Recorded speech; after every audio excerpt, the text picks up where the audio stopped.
Isang suspected street-level individual ang inaristo ng mga otoridad matapos makumpiska ang humigit kumulang 2 gramo ng hinalang shabu na may tinatayang halagang 13,600 pesos sa isinagawang bypass operation bandang alas 3:15 ng madaling araw noong Enero 18, 2026 sa Purok Santal, Poblasyon, Sinakaban, Misamis Occidental. Ang nasabing suspect ay kinilalang si Badunga, 21 anyos, walang trabaho at residente sa Libertad Bajo, Sinakaban, Misamis Occidental.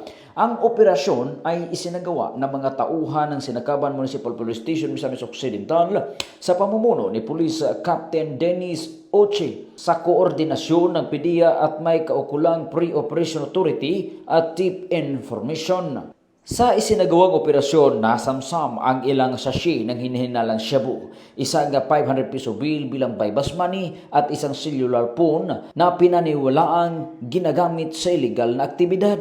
Ang inaristong individual ay kasalukuyang nasa kustodiya ng Sinakaban Municipal Police Station at haharap sa kasong paglabag sa RA 9165 o Comprehensive Dangerous Drug Act of 2002. Patuloy naman ang isinagawang investigasyon at dokumentasyon kaugnay sa insidente. Ipinagpatuloy ng kapulisan sa Region 10 sa pumuno ni Police Brigadier General Christopher N. Abrahano ang mas pinaigting na kampanya laban sa ilegal na droga bilang bahagi ng kanilang advokasya para sa mas ligtas at mapayapang komunidad. Mula dito sa Campo Alagar, ako po ang inyong Police News Network Correspondent mula sa Regional Public Information Office ng Police Regional Office 10, Corporal Joel Lazaro Subsuban, alagad ng batas, tagataguyod ng Balitang Pulis.